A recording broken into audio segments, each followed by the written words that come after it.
welcome to part 5 of our Gibb River Road adventures in Western Australia.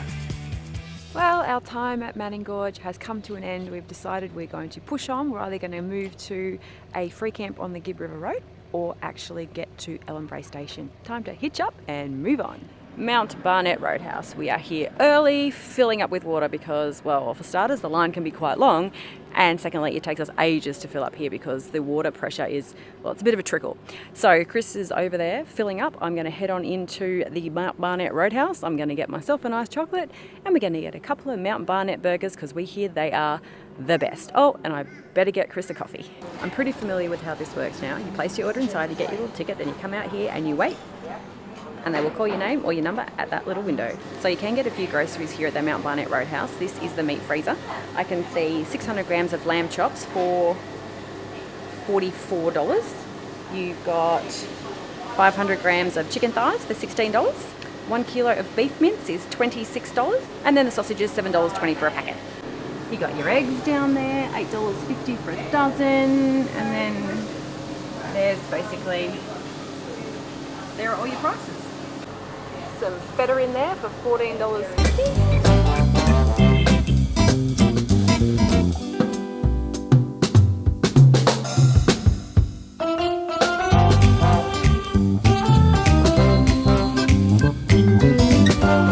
Yes, please.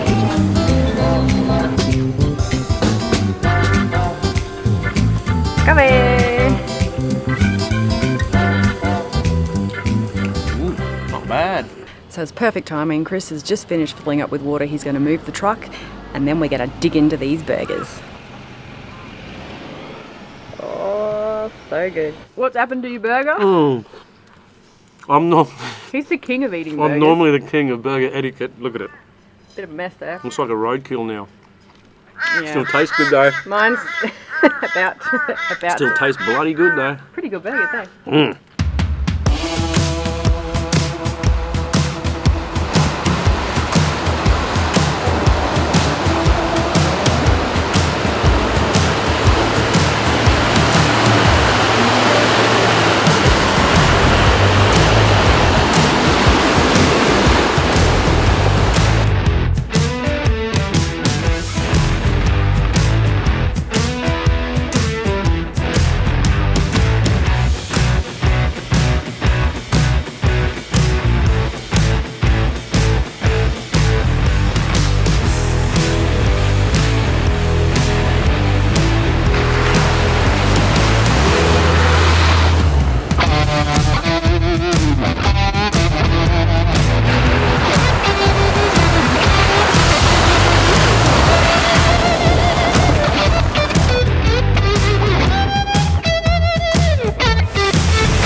So we passed the sign for the Gibb River Station and we've decided to reverse up and turn down the road to the Gibb River Station and see what they've got there, because it says fuel, store.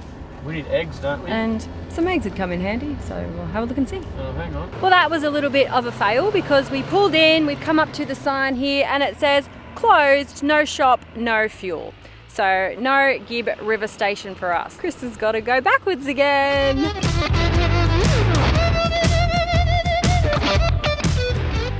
That was the sign that we saw. They should have a big closed right there. No. Ellenbrae, you reckon? Yeah. I think we might go to Ellenbrae. Well, we definitely can't do the Gibb River Station. No. We don't actually know where we're going today. We're just going to stop wherever we stop. Yeah. Yes, the Gibb River along there is good too, but it does say you can't camp there anymore, so... We don't want to do what you're not supposed to do. Yeah, the Gibb River Road used to be packed with campgrounds all the way along it, but they all don't seem to be there anymore. They're day use areas. For some strange reason. Yeah. So we'll just keep pushing on and wherever it takes us, hey? What do you reckon? I love the destinations unknown. Destination. Alright, Just a quick little reminder, jump out of the car every now and then and just give a visual check on everything. Just going to walk around, check all the tyres, check all your spotties, like everything is solid. Pretty much everything, every accessory that's bolted on the car, just go around and check it. Just give it a little wiggle and make sure it's not falling to pieces or nothing's fallen off. Well, I'm pretty sure you'll notice if you're missing a light or an antenna or something like that. Visual check all the tyres. Another little hot tip too, just grab your hub. Like have a bit of a feel around here. If it's scorching hot, you could potentially be doing a wheel bearing or something. And while I'm doing the outside, Miriam normally does the inside of the van. How are we looking? Yeah, everything is okay. All good? Where are you? Up there? Yeah, there's little bits of swarf and stuff that's rattled out of furniture, but that's pretty standard. That's pretty standard with the Caravan. Yeah. Caravan is still blasting away up there. Everything is where it should be. Yep, alright, done. Done. Alright, let's jump in the truck and motor on down. Everything is A-OK.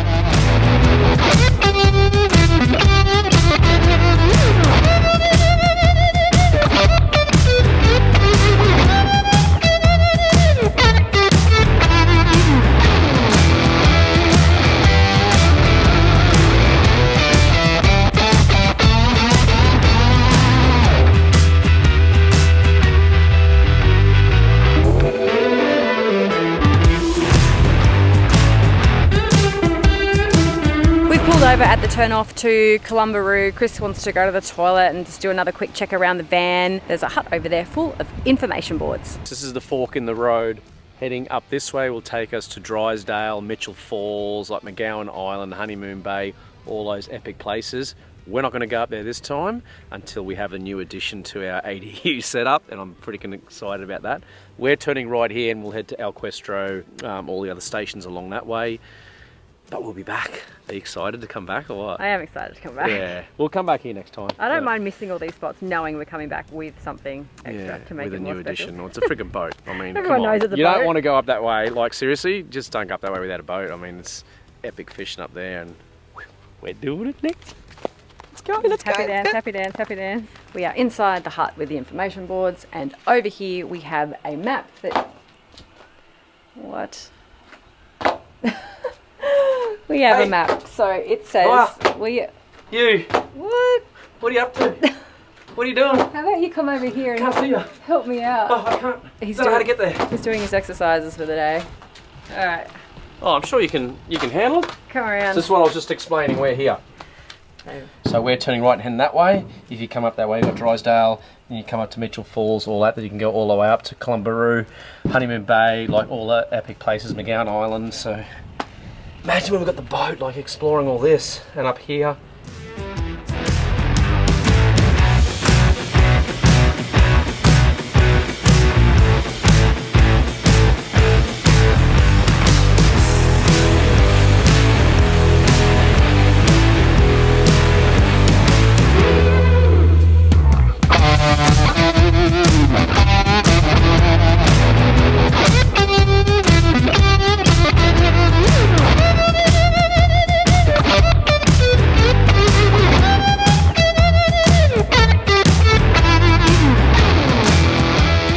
Ellenbrae Station. Oh, it is good to be here. The road in wasn't great, it wasn't terrible, but we're both a bit tired, and when I was checking in, was very excited to see grass. There was grass on the ground. So I booked us in for the sunset bath experience tomorrow night. It's $140, but it's supposed to be pretty good. So right now we're in Ringer's campground. Chris is just scouting out for a good spot with not too many trees. Oh, you reckon it's going to be a good spot? I do. We got east over here, we got west over there, so we're going to have sun on the panels the whole way over, because I thought this tree might play games, but this is a mint spot. What do you reckon? We'll park up here? I reckon this is us. Righto. Okay, so I did have a little oopsie-daisy. I have a pretty big mess on the floor, and that is, let me show you. I actually threw it in the bin already.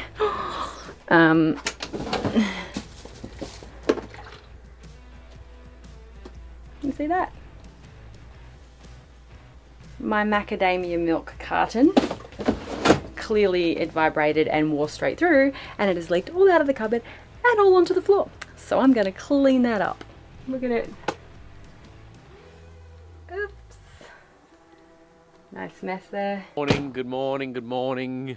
Oh mate, what a beautiful day. Another gorgeous day on the Gibb River Road. We're currently in Ellenbrae Station, chilling out for a little bit, getting a bit of work done, and man, look at the state of everything. Everything is so dirty. I'll spin the camera around so you can have a look. Check out all that. Woo! The truck is pretty bad too. Like, look at that. Oh man, I'm struggling, eh? I just don't do dirty stuff. That's just the joys of doing these type of roads and these type of areas. It's just everything is going to get so trashed, and there's literally nothing we can do about it. You've just got to sort of grin and bear it, and when you get to a good place, you know, give everything a good wash. But there are a couple of things that you actually can wash, clean and maintain. One of them is going to be this. I'll show you right now. This is probably the most important thing that you need to clean and keep on top of, even in the most horrendous conditions, dirt conditions, is that solar panels. These panels are absolutely trashed. It's been about 4 weeks I've not been able to maintain them and clean them, and then on the truck too, exactly the same. So that's the number one thing, man. You've got to keep these things clean to maintain the maximum charge into your battery system. You know, we have these awesome battery systems, but trying to keep them up to date and clean and maximum charge it's a constant chase, especially when you're in conditions like these. So number one for the day is I've got to clean the panels on there, 8 panels on there, and I've got 2 big panels on the truck. So I guess we better get into it, eh? Alright guys, so all I use to clean the solar panels, mate, is just a simple bucket of water, a soft cloth, probably get as soft as you can. You don't obviously want to go scratching the panels. And then I use one of these big towels, just a really soft towel to sort of dry it off afterwards to make sure, you know, the water doesn't dry on there and leave a bit of residue on there. Just I only use a very small amount of car wash. You know, you don't want to have soap all over it, because being in the sun, ideally you'd probably want to do it in the shade, but obviously you don't park in the shade so you get charged on the panel. So 9 times out of the 10 you're going to be doing it in the sun, or do it late in the afternoon, mate, when the sun sort of goes down. But yeah, I just carry a towel to dry them off straight away so it doesn't leave the residue and stuff all over the panels. So anyway, we'll jump up there and get into it.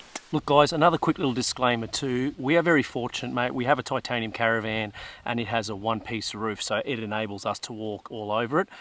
Obviously, if you can do this with a caravan, don't go walk on the solar panels, just stay on the roof and just navigate around all the panels. If you don't have a one-piece roof, guys, please don't go walking on the roof of your van. The last thing you want to do is do some damage, get water leaks in it. So if you don't have that option, go to any auto shop, you know, super cheap, Bunnings, Hardwares, just anywhere, and just you can grab a pole, like those lengthened poles with a little sponge on the end of it, and grab yourself a little ladder and go up on the side of the van and just work your way around the van that way. We can walk on the roof, so it makes the job a ton easier. Get the first one started, so I'll show you guys how to do it, and we'll go from there, eh? Just make sure your sponge is nice and wet, and what I do is I generally just squeeze a bit of the soap and the water onto it and just give it a good old rub. I'll do this a couple of times, just make sure you get all the build up of the dirt from the first lot. Righto, now I've got some fresh water on there, give it another quick run down, and that is it. From there I just quickly grab the chamois type cloth and give it a bit of a rub down and dry it all off just as quick as possible to get any residue that's left from the soap or the dried up water on there. You know, obviously 9 times out of 10 you're going to be in remote areas, the water's not going to be that great, so it's got a lot of crap in it that can leave residue on the panels. That's it. Look at that, it is like brand new. One thing I didn't do, and I actually forgot, is show you guys how much charge we have coming in now, and then the difference it would have been when I cleaned all the panels. Generally, from using these panels for a long time, I would say it's probably 20 up to 30% decrease in solar coming in, mate, when these panels are that dirty. So that's what I'm saying. It's really important to get these done all the time. If you're on these dirt roads, mate, I'd be up there every week or two and doing it, just stay on top of it. Anyway, we'll get stuck into the rest of them, hey, and then we'll jump on the truck and do that as well. So I've got a lot of panels to clean, mate.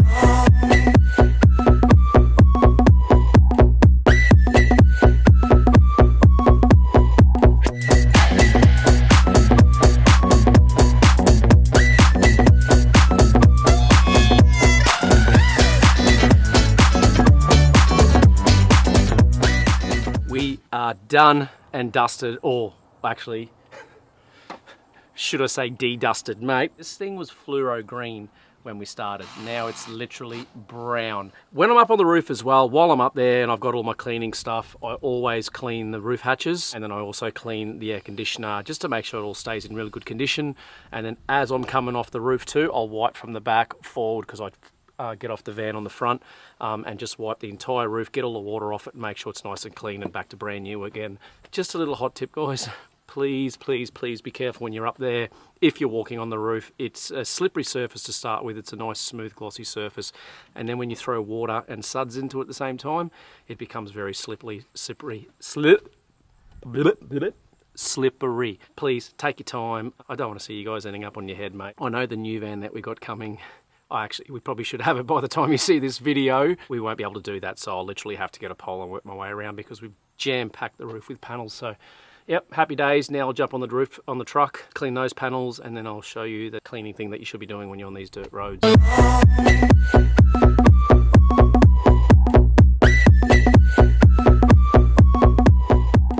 you going there? No one can see I'm actually standing on a ladder here to do this job. Yeah, it's a little embarrassing. Don't know why I got such a big truck, but I don't know, I just think they're cool. Another crucial thing that you guys need to keep an eye on, either clean or replace, is the air cleaner or the air filter. We're on dirt roads and they are just sucking in dust into the air cleaner.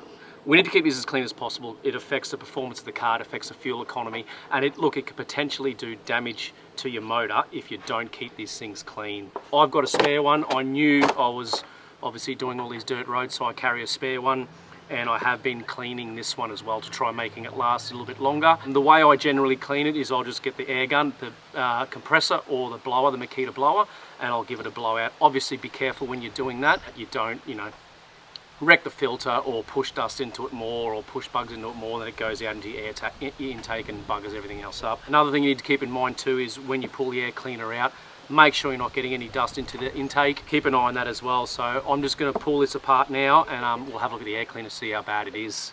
Every car has a different type of setup too. My Hiluxes in the past had just simple clips to pull the airbox apart.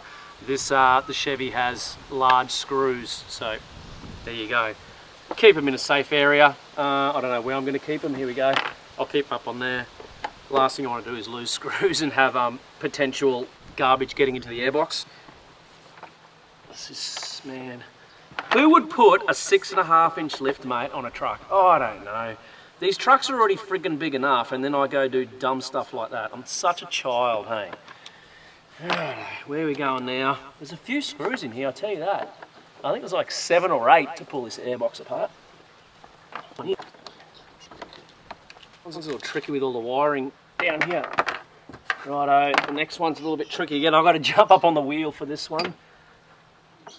It's the one right down the end here. Righto, that's it, we're done. This truck has 2 air intakes. It has the large one on the bonnet and then one up in the grill here. So it's running 2 huge air intakes. So you can understand how much dust it would actually get into here. Righto, we'll pull this up and have a look at it. There we go. There you go. Look at that. That is filthy. There's even a huge dragonfly in here. Yeah, you can see here, it's just, it's cactus. Like I said, I've been blowing this one out over the past probably month, just keeping this for the middle of the Gibb. I'm not too worried if I use this up pretty quickly, because in about 2,000 Ks when we get to Cairns, the truck will be getting a service anyway, so they'll replace this one again. But this one, it can go in the bin. Like I said before, be careful when you're either cleaning the airbox out, getting rid of all the garbage in there, or putting a new filter on. Just be wary, don't get anything into the intake. So ideally you probably just want to put a clean rag or something in there and just to keep it blocked, but freshy time. Nice brand new one ready to go in. I know straight away the power increase, I'm going to feel it, the engine's going to run better, fuel economy will be better as well. This thing's just going to breathe so much easier. Looking at the air intake as well on the engine side of the air cleaner, it's absolutely spotless in here. So I know, the filter's doing its job really well. Righto, let's just get this back on and we are done and dusted. So that's it, man, air cleaners. keep an eye on it. Another good one too is your cabin filter as well. You normally have a little filter in there for the air conditioning and all that.